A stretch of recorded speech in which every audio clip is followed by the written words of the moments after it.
Welcome to Connect, Curate, Create, where we're on a journey through the arts and creative industries. I'm your host, Dr. Tim Butcher. If you're anything like me, you love learning about art and creativity. In each episode, I ask artists and creatives how they navigate life, work, and more besides. They generously share their stories and offer invaluable insights that you and I can put into action. As the author of Creative Work Beyond Precarity, I blend my mission to give artists a fair go with my academic smarts, to ask the questions that draw out lessons we can all learn from.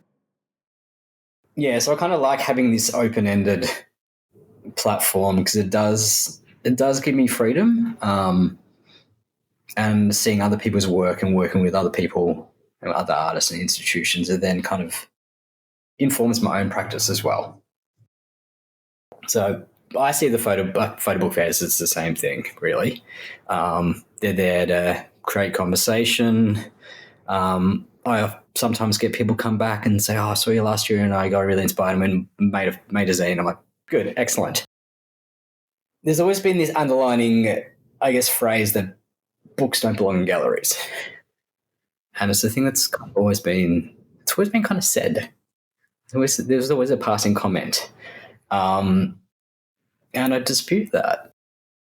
In this episode, I talk with Rohan Hutchinson, a creative practitioner based in Melbourne, Victoria. Rohan shares his deeply considered practice and how it moves between making fine art photography in extreme environments, through collaboratively publishing Photobooks, and reimagining the place of the book in the arts. He illustrates how and why he makes art that documents our impact on the natural world, how much research and planning go into every stage of his creative process, and how he is both honing and extending his practice through collaborations, community building, and research. Be sure to also check out the show notes for highlights and links that you can use to shape your own journey. If you learned something from this episode, follow us on your favourite podcast app and tell your friends about Connect, Curate, Create. Hey, welcome back to the podcast. This week I am talking with Rohan Hutchinson, a creative practitioner. Welcome, Rohan. Oh, thanks, Tim. Welcome. It's nice to be here.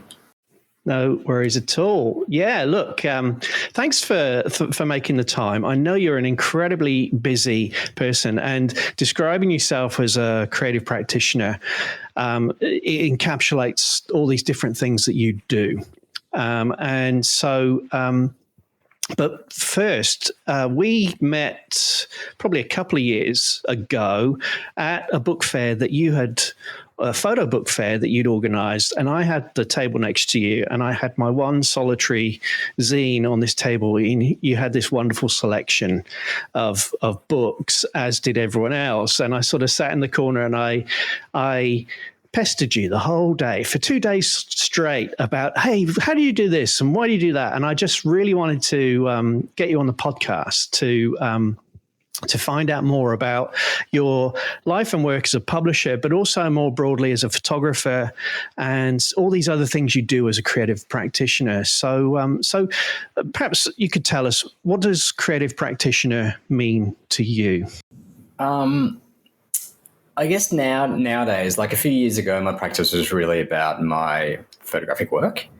And throughout the years, through exhibiting and through publishing, I've then started kind of working with other artists and other galleries and institutions. So it's gone away from my work to a degree and more towards working with other people and other people's work.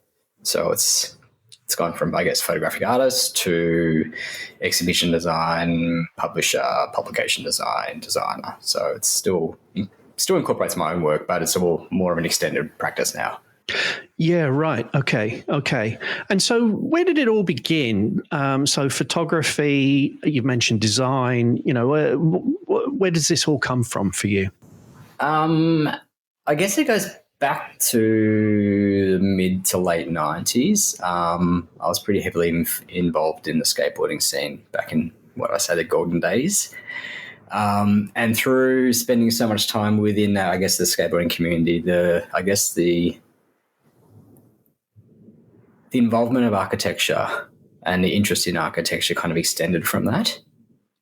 During that time too, I was in art school as an alternative kid in the 90s, and photography just kind of seemed to gel with what I wanted to say. And then the skateboarding kind of and the interest in architecture kind of led from there, which then led towards, I guess, most of my art practice being based on architectural work.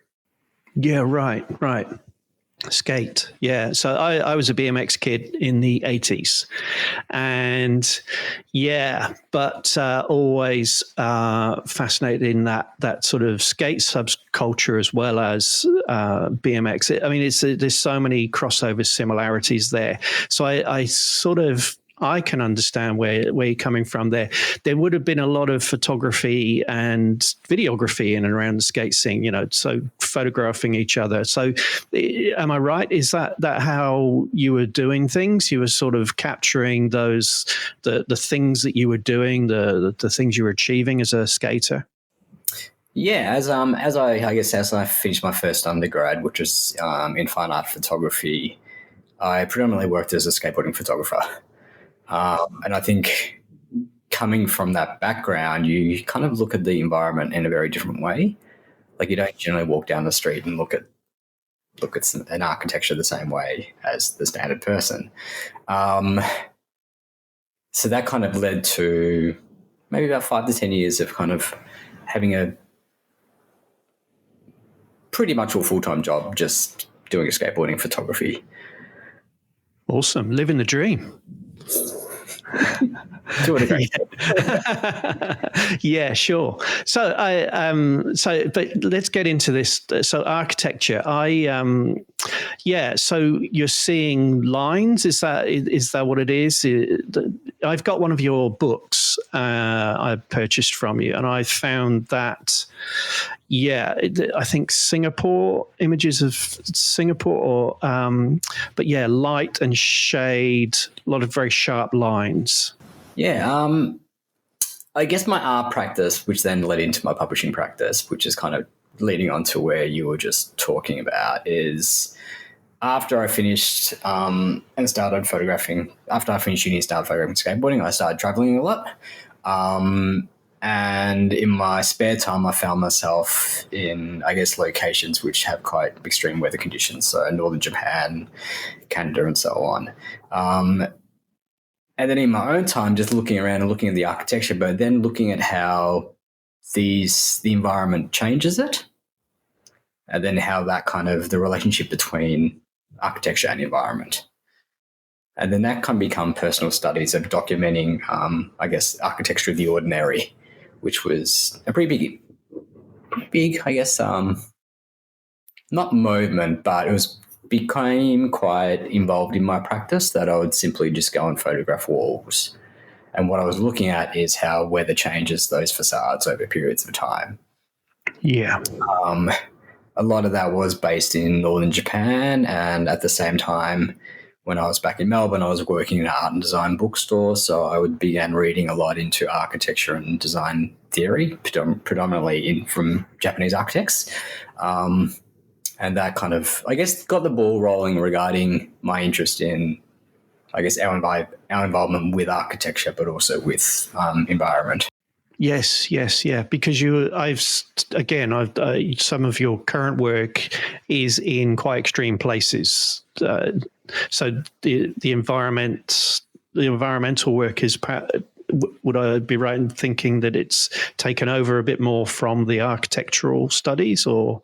Yeah, I think I've been thinking about this lately in preparation for a new project, and I guess a lot of my early work looked at how climate affects architecture, and that was through, I guess, looking at an artist / skateboarding eyes in like the early 2000s to late 2000s.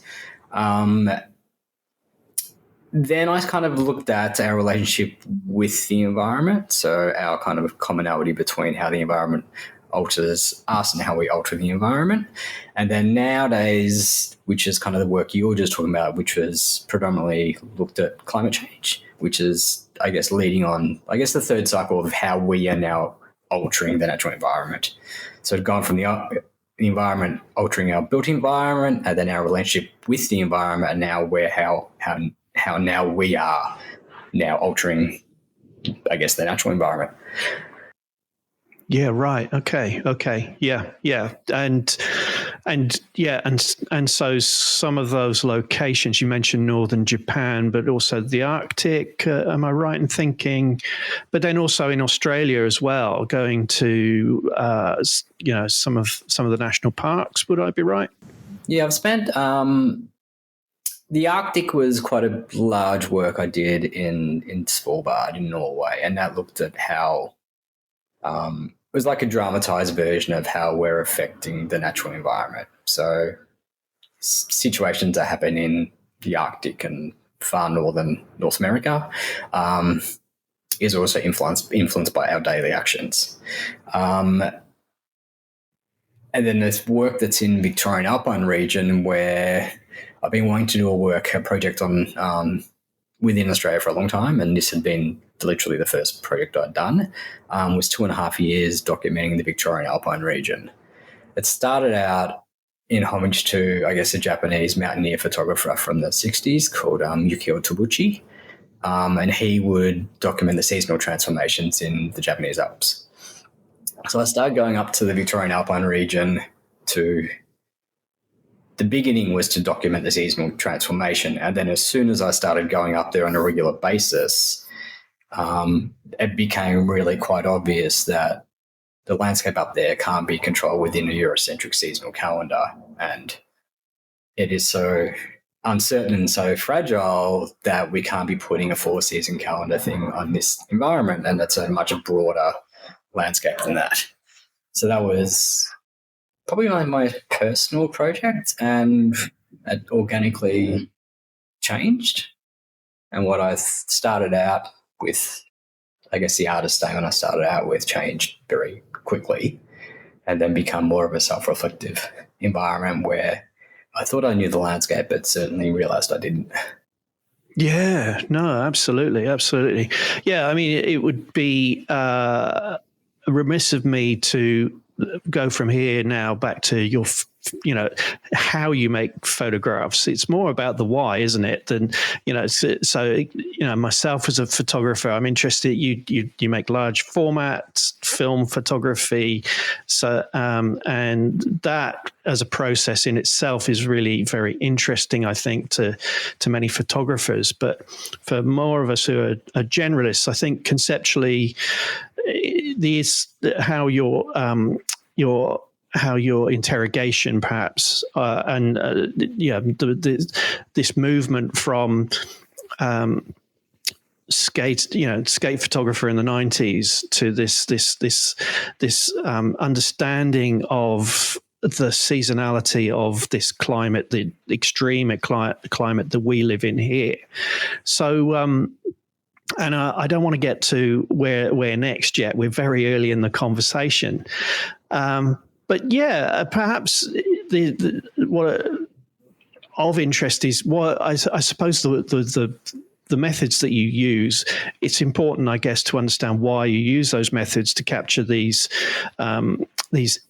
photographs that are exquisite. I mean, they are fine art photography, I would suggest. So yeah, how do you approach these extreme environments, and what do you do when you get there? Yeah, I guess majority of my projects, and not everyone, but probably 90% of the projects I've been kind of focused on the last, say, 10 years, they've all been research-based projects.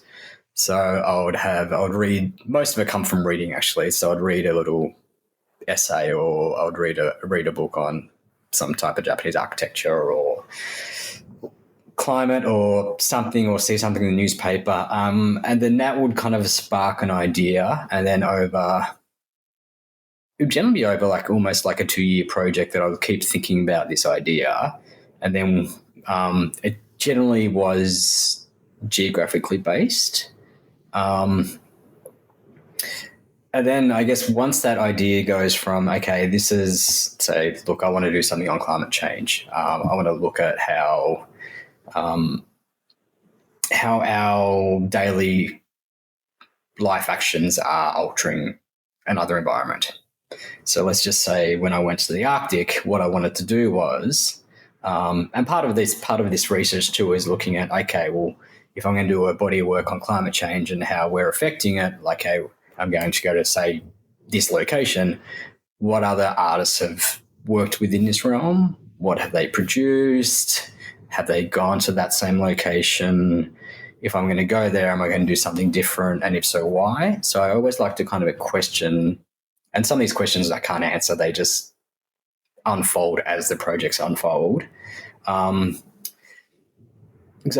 with photography, I don't really want to go to this, I guess, remote, amazing environments, in which case I have to say that I have a carbon footprint getting to those locations. But I don't want to really just go there and just photograph the landscape. Like, what's the point? I want to actually say something about, okay, well, this is what we're doing with the landscape. With the work I did in the Arctic, which was definitely my biggest and boldest project to date, involved going to northern Norway and then going up to the Arctic, where I was stationed for about 8 days and traveling around with the Norwegian Italian expedition company with a large format camera. So even prior to going there, I needed to write to them to say, well, I'm interested in coming on this trip with you guys.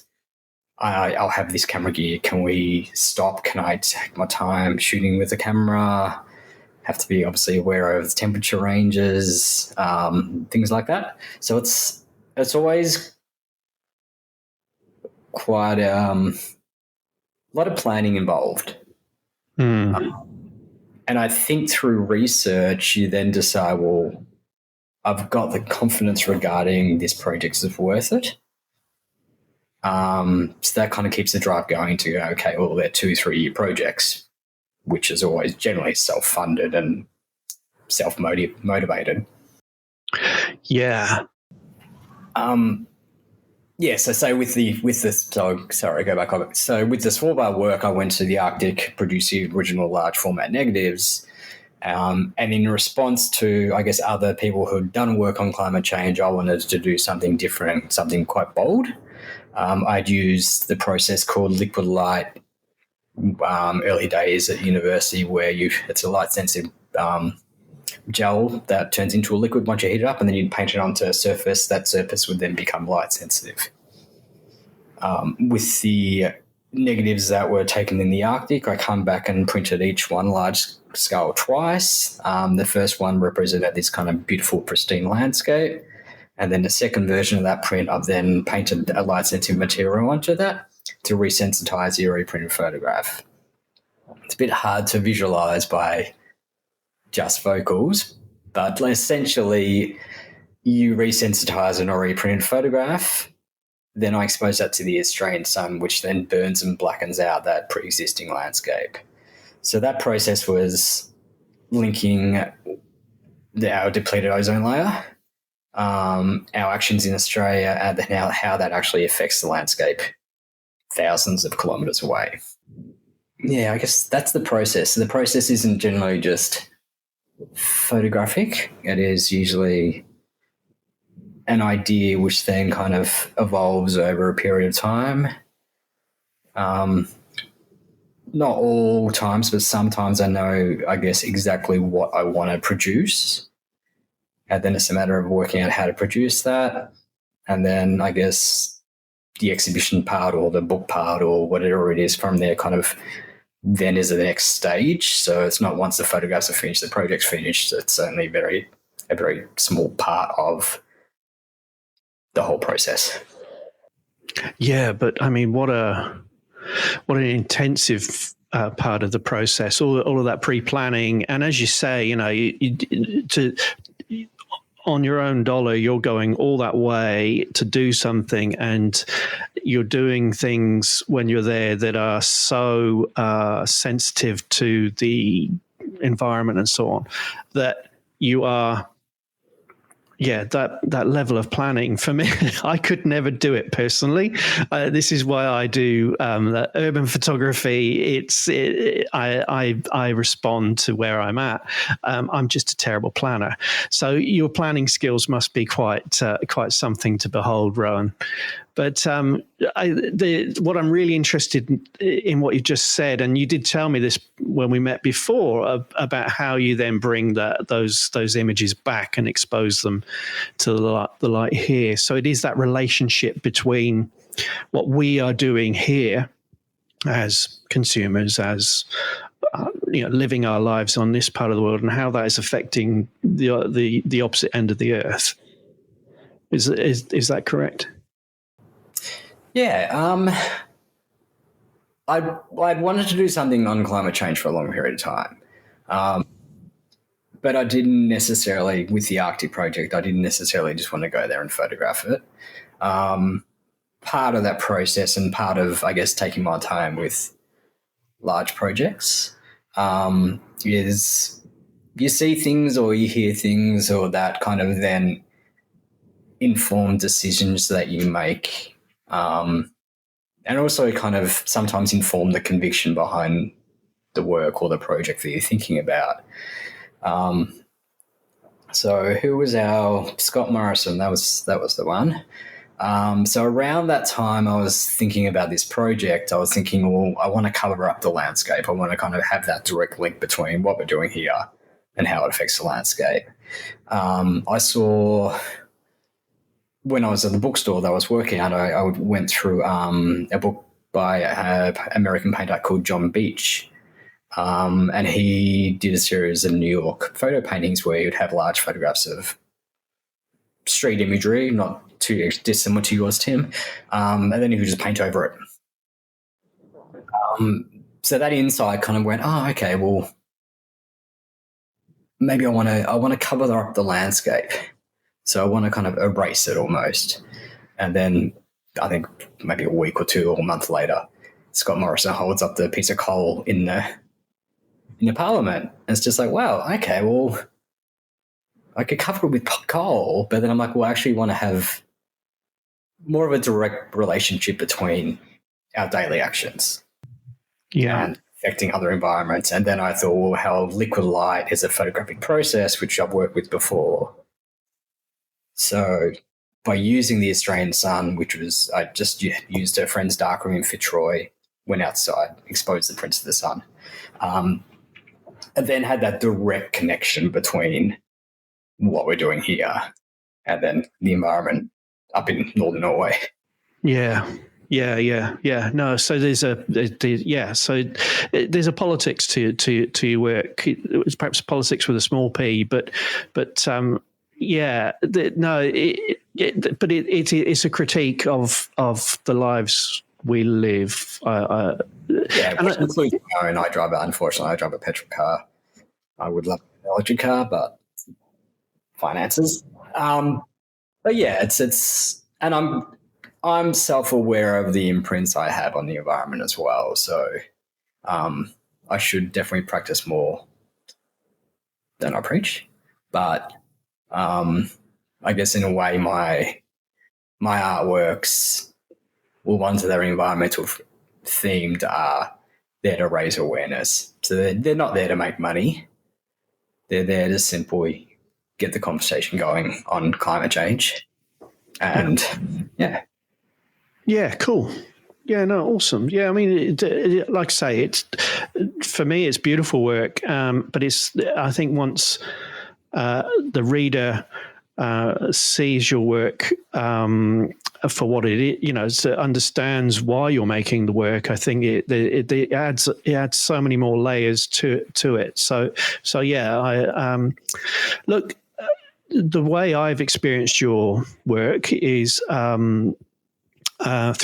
primarily through the photo book. I wasn't able to get to your exhibition in Gippsland last year, even though I promised I would, because I'd loved chatting to you so much, and I thought I was going to get there, and I didn't get to Victoria at that time. But so yeah, and you in that show you exhibited large scale prints of your work. Am I right? Yeah. So So with that Arctic work, as the works were chemically altered, they were one-off works as well. So I guess the reason I did that was the Arctic is something you can't replace. So I didn't want additional work, which definitely you shoot yourself in the foot as soon as you do that as a photographer for financial investment purposes. But it was simply just like, no-brainer, these are one-off works, no additions, that's it. The work is there to raise awareness. That's what it's there to do. So the works were always intended to be quite large scale. So the majority of the works were about 100. They'll part A and part B. So you've got part A, the pristine landscape, and then part A, and then you've got part B, that same landscape that's just been destroyed. So each individual part was about 1.25 meters by 1.10 meters, and then a couple of them were 180 by 110. So that piece, part A and part B together, was about a 4-meter work. Yeah. But as shooting the work with a large format camera, and in particular a location like that, I needed the viewer to, I guess, to understand the landscape. So you need to see all that kind of nuances within a tonal range, within the landscape itself, to actually get, I guess, more of a realist view. Even though the works are a bit abstract, but they're quite, quite detailed. But in a smaller scale, I wouldn't have had that impact at all. Yeah, absolutely. So, look, I think that's the thing for me is I find your work really impactful. But what you've just touched on there is the limited edition, if you like, or the one-offs. So I noticed you're also a book publisher. So you have an ACB Press. Sorry, is that the correct name? Yes. Yes. Did my homework. Look. So with ACB, you're not just publishing your own work, but with your books, they are, it would short runs, small press. Am I right? Is how does it work? And is that influenced by your approach to producing photographic images? So ACB Press stands for a collection of books, which I never intended to have a publishing imprint. I'd always just self-published. And then just through further studies, I kind of got interested in working with other people's work. So it's kind of like it's an open-ended platform. So it's not really just publishing. It's a conversation like this as well. It's running art book fairs. It's talking about the publishing discipline, how design's used to kind of enhance photographic work, and working with other artists involved who we've had mutual kind of respect for each other's works. And then that's then led to kind of collaborations. So I kind of like having this open-ended platform because it does give me freedom, and seeing other people's work and working with other people and other artists and institutions, it then kind of informs my own practice as well. With my photo books, with that, actually bringing it back to that Arctic work. So before the work was created, I met with Perimeter Editions in Melbourne, who we had conversations in the past, and they had the owner of Perimeter used to be an arts writer, so he's reviewed quite a few of my exhibitions in the past. So we decided to make a book of the work. So we always knew that the work themselves were going to be one-offs. So in order to circulate the work throughout the world, we would, instead of doing editions, so that was a definitely no-no, we were going to actually just make a book of the work. So a book is I use public publishing a lot to disseminate my work to the audiences. It's probably at least 50 to 60% of my practice is publishing these days. I find the medium a bit more manageable, maybe. There's lots more that can go into it, but more manageable regarding reaching other audiences. My first book was produced, just self-published in like 2014, I think. And that was kind of primarily to get my work to an international audience. At the time, I was really just producing works about 1.50 by 1.20. Even if I did get a show overseas, how would I afford to put the show on? So publishing kind of was launched from there. And the first one was just a simply 28 or maybe 24 page kind of zine. And after that, publishing became a pretty big part of my practice. And to date, I've maybe published about, 18, 19 books, maybe. Yeah. No, it's yeah. I mean, so it's really a conversation for you, is what I think that you use that word in the previous answer. It's and also collaboration. So you're learning, you're sort of working with other artists, and together you're bouncing off each other, perhaps. Yeah, definitely. And the more I know about publishing, the more I'm actually quite happy to hire other designers, even though I know I could do the job myself. But other designers, other photographers, other printers, they all bring things to the table that you don't consider. So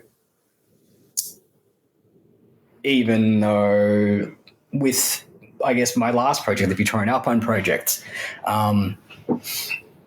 that was quite a personal project. So instead of myself designing the cover and doing the typesetting, which I'm capable of doing, I decided to hire a Japanese publisher, a Japanese designer whose work I'd known before and we'd been in conversation. But it's also a way to have step away from the project and get someone with an objective viewpoint in, because you always have an emotional attachment to your own work. So somebody else will see things that you don't see. Yeah. And I think that's the same when I'm working with another photographer to publish their book. We both bounce ideas back and forth, and from what we initially conceived to actually and then we end up producing is very different things. And it's great. I think the process is the thing I love most about publishing, is you've got all these different scenarios. You've got all these types of work. You've got, okay, well, how are we going to present it? Maybe if we have small margins, it's going to look more contemporary. If we have big margins, it's going to look more historic, and it's going to slow the reader down. If we bind it, or if we unbind it, it's going to slow the reader down even again. But is that manageable with a bookstore? So there's all these little scenarios that you kind of have to decipher, and then you don't have to have an answer for everything, but you just need to kind of consider it and then go, okay, well, no, I'm just going to do it this way, because organically this is kind of the way it's meant to happen. Yeah. And then other answers you will have no, this has to be like this because of this. Yeah. I suppose there are infinitesimal outcomes with a book. The book could come. I mean, the interesting thing for me is as I say, and as regular listeners know, I've self-published a couple of zines. I've written academic books for academic publishers, which is a completely different process. But with the zines, I have that sort of full control, and I sort of, I don't know. For me, there's that letting go, that handing my photographs over to a designer to then make a book. So that's for me, that's very interesting to learn from you. How, that is that a letting go for you? But what you've just described is actually by offering your work to somebody else to work with, they come back with ideas, solutions that you hadn't necessarily considered yourself. Yeah, very much so. And I think I usually, when I do collaborate with somebody, there's always mutual respect prior to things, even prior to generally a conversation even happening. So I know that any results or any ideas that they're kind of bouncing back at me, they've also been considered. Yeah. Yeah. And Yeah. the reason why they're saying, well, maybe we'll do this or maybe we'll do that. With my latest book, Encounters, which was that Victorian Alpine project, the book design took like 2.5 years. Oh, wow. Really? Because it's not like, okay, well, I'm going to do a, I've got the works, or the works took about 2.5 years to produce too, but the intended outcome from even just starting to conceive the idea of going to the Victorian Alpine to a shoot was like, okay, well, I'm going to make a book. That's the first thing that's going to come. So even from that kind of day one, I start thinking about the design of the book. And then what I do is, I guess, with my work, I try to expose myself to as many different publications as possible and as much imagery as possible. And then when I was in Japan, maybe about a year and a half ago, I come across this little Japanese folklore book from 1954 where you'd open up the page spread. The majority of the book was text. There was about 6 photographs that were in the book. And those photographs were always just placed with a single blank sheet next to it. So it was a page spread, one image, next spread, one image, and they were quite small. So what it was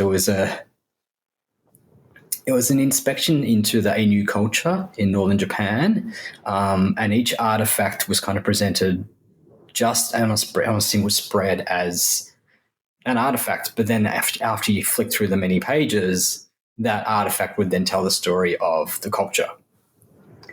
I think it was called Koge, which was the Japanese, I guess, book series. So they did a whole series on Japanese folklore, and each page was just an artifact, and then as the whole book, it was a study of the culture.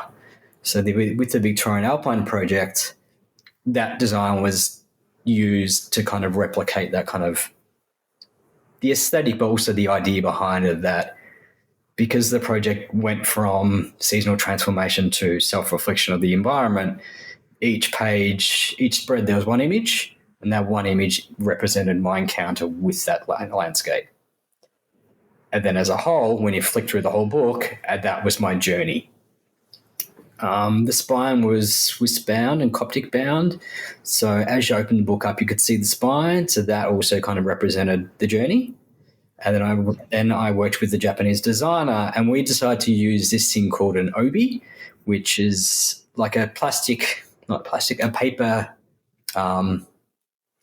What's the best way to explain it? A folded piece of paper that's generally printed on that goes over a cover. Now, obi in Japanese culture, it's the same thing as people tie kimono up with. So that kind of has that connection with my history of Japanese art and design, but it also has my connection with the Japanese mountaineer. They inform the work. And then the designer saying, well, if we're going to use an obi, why don't we make the obi slightly transparent? That kind of replicates the snow in a lot of the landscapes where you can kind of slightly see through it, which, working with the designer who I have complete conviction in, they bring together a whole bunch of ideas you hadn't considered. Yeah. So that's, I guess, the power of collaboration when you have the right, I guess, gel. Really beautiful things happen that you wouldn't think about as a singular person. No, indeed. No, I mean, now I want to buy your book. It's like I've just come back from Japan. I was in the Japanese Alps. I visited Matsumoto, and whilst it was 36 degrees, I did see imagery of the other extreme at the other end of the year, how deep the snow gets there. And but anyway, one thing that I got out of Japan, of my 1 week in Japan, my first experience in Japan, was that slowing down that you mentioned there, about slowing the readers down before you were talking about that. And that seems to be really deeply considered in the work that you're, in the publications that you are co-producing, is this need to slow down. So your process, you said 2.5 years to design the book, but so it's your own process is very slow, and for a reader to, from that their first encounter with that book, you really want there seems to be that you seem to want them to consider it as deeply, your work as deeply as you have. Would that be right? Yeah, I think Dan Rule once wrote that my work is not meant to be kind of fleetingly looked at. They're meant to actually be kind of stopped and read. So when you read something, you slow down. Yeah. Absolutely. So because my process is quite a long process, the photographic side of things is very slow. The book design process is slow. The exhibition design process is slow. For me, it just makes more sense for everything all that continuity to kind of travel through the book design. They're not always the most user-friendly books I make, so often pages fall out if you're not too careful. But it adds to the project, and adds to there's always conviction why I've generally done something. So the first book I made under ACB Press was called Mountain Views from My Archive, which was because I couldn't travel and the majority of my work was always geographically based. I went through 20 years of my film archive. Found all these images, these mountains that obviously had an impact on me, printed each out, cut them down, made artworks from those where each individual mountain was then put onto bamboo paper and then framed, and then those works were then, I copied those artworks to make the publication. So instead of binding the book as you would generally do, I decided to leave the book unbound. So the viewer had to really slow down, otherwise the pages would fall out and so on. So that kind of indicated that it gave a sense of nostalgia to the work.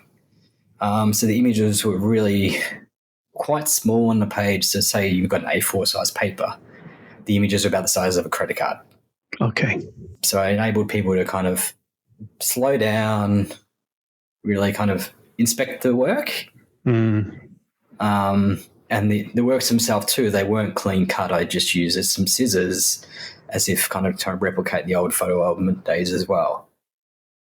So it's just this, I think that's what I actually love about book design is like the thought of all the contributions to make the book up. Yeah. My favorite photographs I've produced don't work in book form. And it's hilarious. Just keep chucking it out. Only through the years now, through experience, I know that, okay, that's fine. My hero shots just don't go in. That's fine. It's kind of nice to know that now that I've experienced enough to know what will work and what won't work, and also approaches.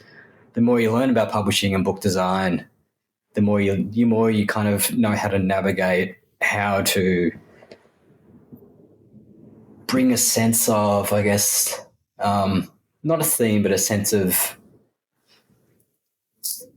connection between the work and the publishing design, like what it will read, how it will read.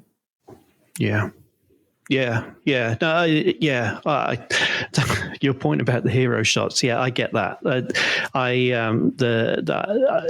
My second zine, which was about, it was all in Melbourne, riding the trams, and I had all the hero shots were put to one side. They're for another day. I really need to do something about them separately, but they stand alone. But that aside, for me, the books that I treasure, whether they are photo books or whatever, they are the ones that there's a materiality to them as well. It's not just the text on the page. There's something about them that slows me down. Something that gets me thinking about what this thing is and why it is meaningful to me, and I want to go back to it over and over again. So yeah, that's a wonderful thing that you consider that so deeply. Now, if we could move on to really, to explore your work with other artists. So when you are with your own practice being so deeply considered, how do you even begin to build those relationships? So you mentioned working with your colleague in Japan, who I guess you must have known each other for quite a while before you started to explore working together. Yeah, and I think majority of people I now work with, or who I have worked through through ACB Press, I've actually met through social media, which I try not to be on it, but I kind of need to for work as well. So it's a catch-22. So with Goshi Yuhiro, the designer I work with the Japanese Alps books, he'd purchased my books in Japan, and I purchased his books in Japan. So there was a mutual connection between our work and, I guess, our admiration towards each other's work in the past. So he's a trained designer. So he does a lot of, I guess, ad campaigns for North Face and stuff. And then he also works with some of my favorite Japanese artists as well. So I knew a lot of his work he'd produced already, and vice versa. So I come from, I guess, a visual arts background, which then kind of delves into design, architecture and publication design. And Goshi comes from a exhibition publication design and is also an artist. So he's kind of done the reverse kind of thing that what I've done. So I think that brings quite a nice connection between us. That I've trained in the visual arts, I do design work, he's trained in design, and he does artworks. With Christian Ordonez, who's a South American artist who lives in Toronto, who's published a book on his work. That was a really fun project, and I put a lot of pressure on myself because Christian's published a lot of books of his own works before. He also had the Edward Batinsky grant to produce a body of work as well as a publication. So we decided to actually not use that work, and he produced 3 zines prior on a larger body of work. So we decided to make kind of like a 4th publication of that work. And we designed, the book design started as, okay, let's just do this massive A2 fold-out book, which has, say, 10 images in it on thick cardstock. This was kind of after I cited something similar in Japan from like the 1950s or 60s or something. So that's kind of how the conversation started. Okay, let's do something like this. Got some quotes back and stuff. And we're like, oh, it's pretty expensive. Let's just take our time. Let's kind of think about this. So Christian had the work we decided to work with. Christian was part of a much larger, bigger body of work, which was still in process. And then the funnest thing happened. We decided to design an unfinished book. So we're like, okay, well, this is just, it's not finished. Like let's just design it as that. Let's just design it as a chapter that could end up somewhere else. So in referencing that, we're like, okay, well, why don't we just make the cover stock the same as the body stock, same thickness, same paper, unbound. You can mix it up. Doesn't matter what you do. So yeah, it's just, I don't think there's many times in my life that I'll get to design an unfinished book and go, cool, it's done.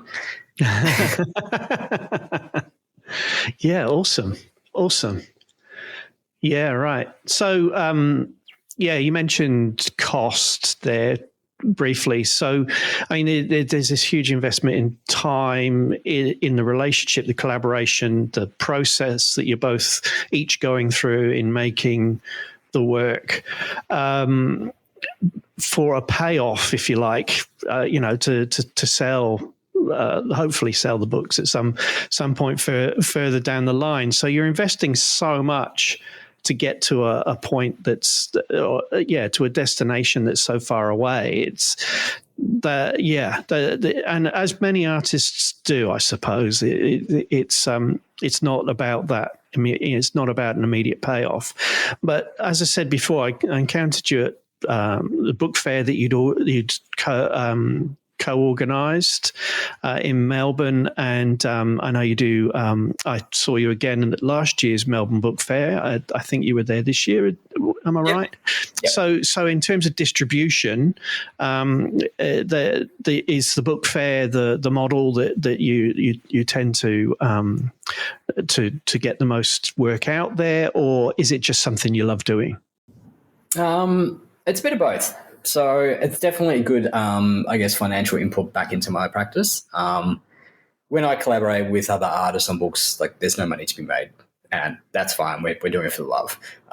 Just when you've got high production costs, short run works, and then splitting up the profits between myself and the other artists, it's like, yeah, that's fine. Like, we're just make things because we want to make them. When I do book fairs, a lot of that a lot of that investment comes back to me over the long period of time. But it's also the conversations with people. The book fairs, when I publish my own work and I sell my own work, there's more financial investment coming back to me, which is great. Certainly keeps paying the bills. But the whole book fair thing, it's like, that's where a big part of my love is. Like, books were firstly invented, the printing press was invented to disseminate words. So it was made to get work out, get conversations going around people in the community. Once the main press was, invented, and prior to this, all the circulation of ideas was generally through religion, and it was generally through expensive handwritten books. So the people that had access to new ideas and information were within certain circles. The printing press come out, that changed everything, and then printing become more accessible, cheaper, new ideas were put out into the world. So I see the photo book fairs as the same thing, really. They're there to create conversation. I sometimes get people come back and say, "Oh, I saw you last year and I got really inspired and made a zine." I'm like, good, excellent. So it's a matter of, it's very different to the art scene. Well, regarding what experience I've had with the art scene is, everyone that I've met throughout the publishing practices and, say, 20 art book fairs, whatever I've done, all the information's there for everyone to have. There's no like, I'm not going to tell you where I got printed, or I'm not going to tell you what this paper stock is, or it's a very different environment. Everyone's encourageable. With some of the experiences I've had in the gallery scene, which is, mainly after I come out of art school, where people were trying to climb over each other to get to a different gallery and so on and so on. With my practice in exhibiting, it's not really the case now, but it was a very kind of polar opposite to what my experiences with the exhibition art scene was. And I guess the original art book fair was set up by Well, one of them was set up by Printed Matter, and what it was like Lucy Libbert and Sol Lewitt, I think it was, who set up Printed Matter to escape the gallery New York art scene. They couldn't get shown in top galleries in Chelsea. And went, okay, well, let's just start making books. Yeah, and then that's how Printed Matter happened. Fast forward 60 years or whatever, they reinvented the art book fair, which has then kind of like snowballed all around the globe. And doing New York Art Book Fair a few years ago, like it was the same conversations that were happening in Melbourne, or happening in that little zine thing we did. Yeah. Like it's exactly the same vibe. Yeah, absolutely. Yeah, I mean, you referred to the print press. Yeah, the probably the greatest act of democratization in history. Well, unquestionably, I would say that's my view. But yeah, no, you are democratizing something and making accessible. To so like the one where we sat next to each other, it was at Collarts in Melbourne. Beautiful part of Melbourne, and all those students who were studying art would be coming in on their weekends, just people passing by or whatever, and it was to have a conversation with yourself and Natalie Blom, who was also there and who's been on the podcast and talked about the power of the zine fair. Suzanne Phoenix has been on a previous episode and we've talked about community.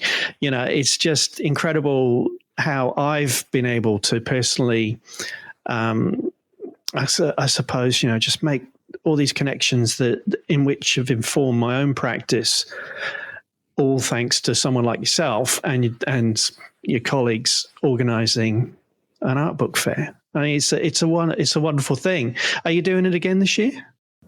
Not sure. And honestly, I don't know. Myself and Matt and Angus, who organised that fair, we were then hired as co-curators for the Photo 2024 book fair. So we did that. So we don't know whether we'll try to squeeze in another photo book fair, because there's another art book fair in September at Gertrude Contemporary. So we will see. But it's just like when we did ours, like this is the power of the community and power of the zines and art books, is we were given a space for free. We just tried. None of us were paid. We did it for the love, which is excellent. But it was really just designed to get people who were interested in publishing a platform to make something. So it was really solely designed for obviously publishers already who are existing, for people like yourself and others who really just want a platform to get into the community. At the time, there wasn't much going on around Melbourne, just apart from the NGV book fair, which has been a great platform for me, but it is a bit more exclusive compared to what we tried to do, which was try to do something quite street level. And we're just lucky that we had supporters there to kind of give us a space as well to do that. Yeah. It feels, absolutely. Like I would never, maybe one day, but for now, NGV Art Book Fair, I love it as a consumer, as someone coming to experience it, but I would never have enough work to have a table myself. There's something, but as I said, I've said this, like when I was talking to Natalie, I think with Suzanne as well, like that table I had next to you, I brought a friend's book along as well, because I'd offered to our photo book collective, anyone want to take some, use this opportunity. But otherwise, it was a pretty bare table with one sticker and one zine, plus my friend's book, and in stacks. And I had no idea what to expect, but just the opportunity to rub shoulders with people like yourselves, and to learn from you and your generosity and sharing not just your practice but your experience, your insights, and it was for me really formative as I move into disseminating my work, because my photography hadn't really got out into the world before then. So it's a wonderful thing. So look, with your broader creative practice, your collaborations, and is that something you're going to be working towards doing more of in the future? Is community building something that's part of your practice? It definitely is, and it's definitely been a big part. I'm just kind of at not a crossroads, but I'm just trying to work out, I guess, the next stage in my practice almost. So I've just finished the Masters of Communication Design, where my research project ended up being a very different project than what I envisioned it to be. So I guess maybe we'll talk about that, and then that will kind of extend into where I think I'm going. So I did a 12-week intensive research project it started out, so a master's in, I'm not sure if I mentioned, it was in communication design. It wasn't in fine art. So the project started at looking at designing a gallery space or a portable exhibition of books. So Photobooks that had an impact on my practice. Within that process, I was kind of struggling with typography and trying to choose the right typeface to kind of present those works. My lecturer, who we know each other's practices from prior study, said, go home, have a look at your library. I know you have an amazing one. Just take out your favourite photo books, ignore the photography. It's like, oh, really? Okay. You just look at the typefaces. So I went home that night and did that. I was lucky enough to have a fairly decent-sized studio at my house and popped all my favourite books on the ground, opened them all to the title pages and went, wow, I've discovered all these trends I'd never seen. So the use of expressive and decorative fonts used in the 50s and 60s, there was a direct correlation between a lot of those different publications, and then looked at kind of the thing called invisible text, where you just read the font. You don't get interrupted by the typeface design. And then how that was quite a big trend in the contemporary books I had. And I kind of wanted to reference historical contemporary because it was a historical Japanese photo books that set a precedent for Japanese photographers to be able to present their work in book form. So it was really a legacy that's been passed on since the 60s to contemporary Japanese photographers and all throughout the years. So the original exhibition was meant to be a list of those. And then I opened up all these title pages and went, oh, okay, well, I've seen these books in a completely different hindsight. So at the end of the 12-week project, I ended up designing a 200-page book, which then can get deconstructed and turned into an exhibition of design attributions used in publications from my library. So we look at chapters which have how typography is used to introduce narrative, how chapters are used, how typography is used in essays and how it's read. Then we have chapters on printing techniques used in that period, page margins used, layouts used. So that has then further changed my practice. So I'm now in consideration I think I'll be applying for PhD to extend that project, but also looking at how design architecture and exhibition prosthetics then introduce narrative and give, I guess, reference to works in galleries, but also in books. And kind of cross-pollination between things that are happening in Europe and things that are happening here, because there is a connection between what's going on. Right. Yeah, so I've just also finished up an internship at Museum of Australian Photography. And that got me thinking more about exhibition design, but also, as one of the curators says, was stating that she has a holistic approach to that. And I was like, oh, okay, it's interesting. So she thinks about one gallery space into the next as it's an adjoining space, but there's direct relationships with each other. I've got an exhibition coming up in Tokyo too in November, so that's kind of set a precedent to the design of that as well. So I guess exhibition design, publication design, collaborating with this will hopefully set me up for a professional practice in maybe education or maybe in a gallery. I'm not sure. It's honing in, but it's also extending. Yeah, no, and this extension it's what you were talking about before about the democratization, the how more accessible the art book fair is than traditional gallery spaces. It feels like you're trying to bring the two together somehow. So the PhD will help you to inquire further into perhaps why you're going down this route. I mean, it sounds absolutely fascinating, Rohan. It's like, incredible exploration, and how that came out of your master's thesis project. That's just phenomenal. Yeah. I was in Tokyo recently and saw there's always been this underlining, I guess, phrase that books don't belong in galleries. And it's the thing that's always been kind of said. There's always a passing comment. And I dispute that. The right publication in the right space gives reference to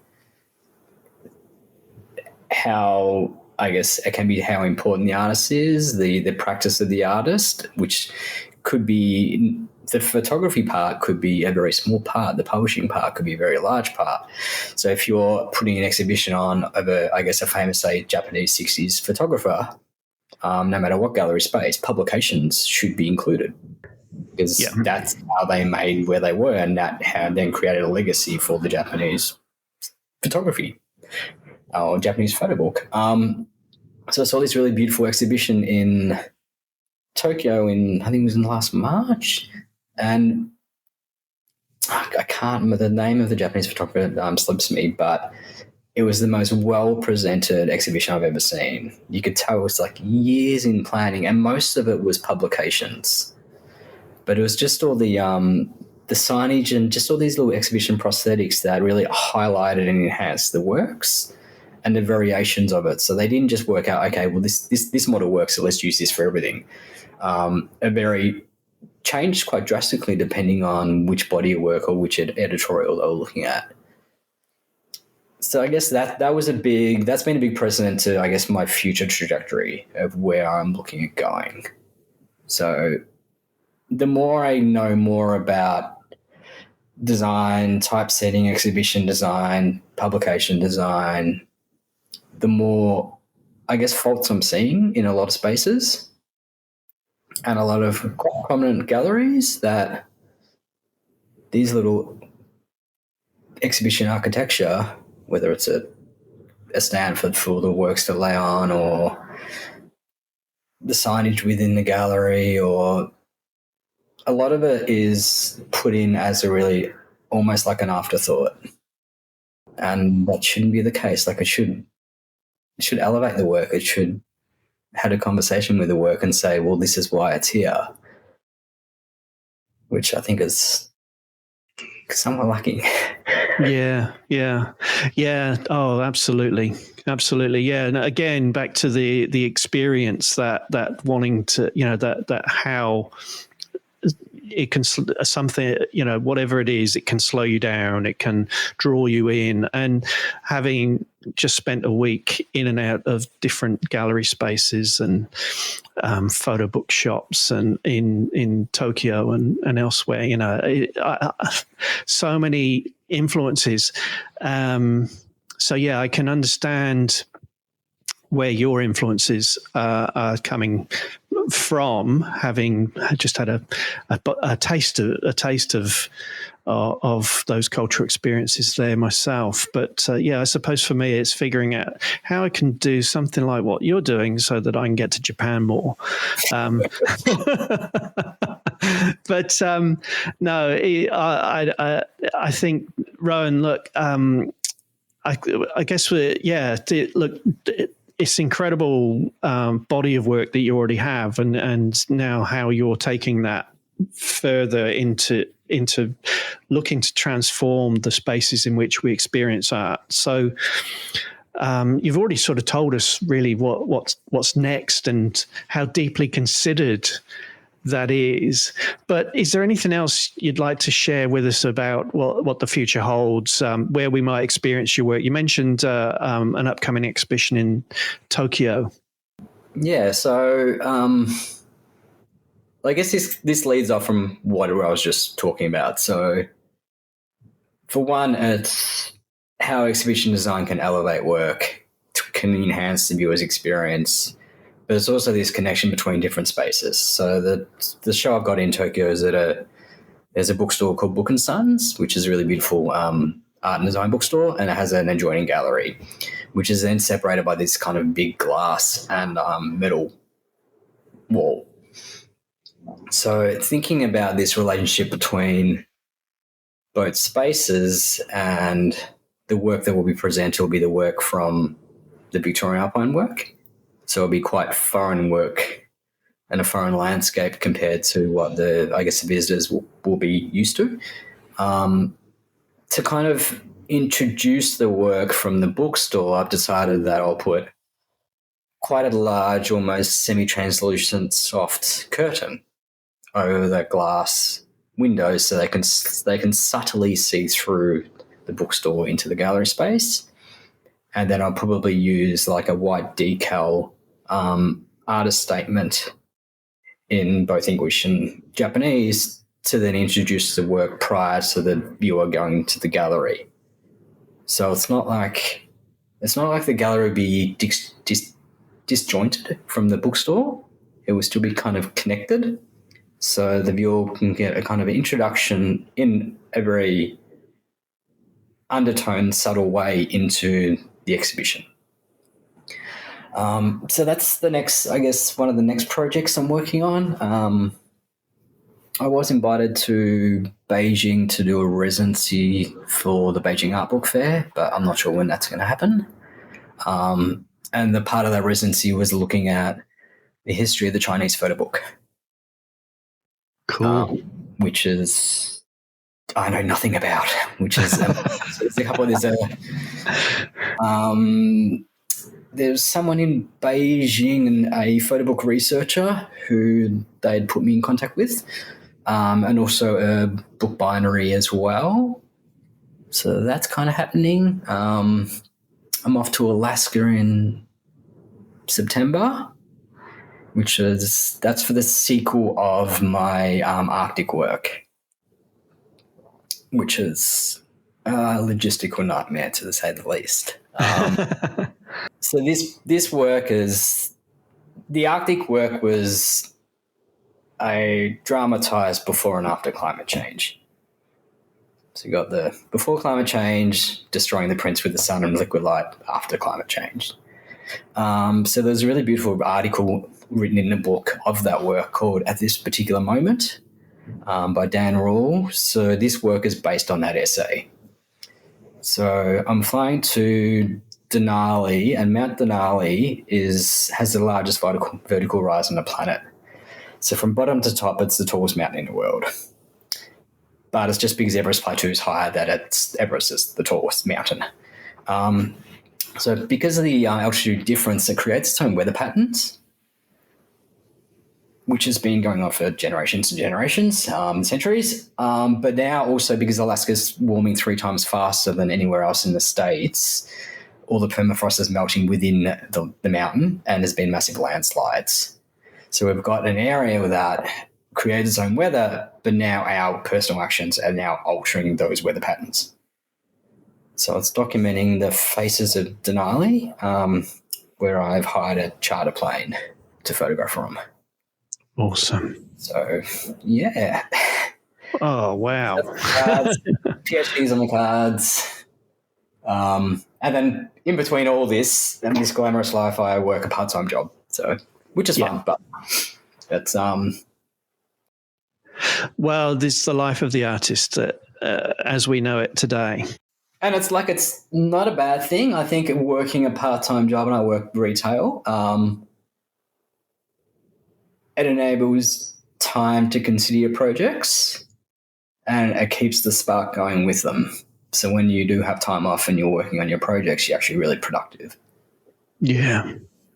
So definitely got its pros. And just like financially just keeps the bills getting paid while I can kind of venture off and do my little things.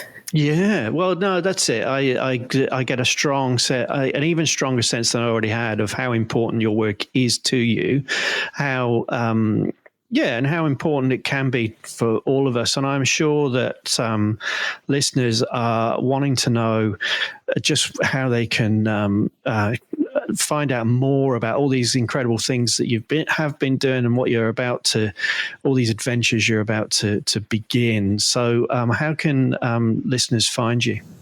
I guess I try to keep up to date on my social media. I don't always put things on, but my Instagram, which is just my name, and then my website, which is just rohanhutchinson.com. So I always have what projects are in process. Yeah, cool. Yeah, and so I will make sure that links to those are in the show notes, as well as links to other things that you've mentioned throughout, because there are so many fascinating things you've talked about, Rohan. Look, I really, really value your time. You are one of the busiest people I know. I like it. and I think we've just set a new record, actually. This is the longest episode to date. I have been absolutely fascinated with everything you've shared with us. And so thank you, Rohan, so much for your time today. No worries. Thank you, Tim. I hope everyone enjoyed it. Thanks for listening to this episode of Connect, Curate, Create. I hope you found inspiration and insights that you can apply to your own creative work. For highlights and links, check out the show notes, and be sure to follow us on your favourite podcast player so you never miss an episode. Tune in next time as I continue to explore life and work in the arts.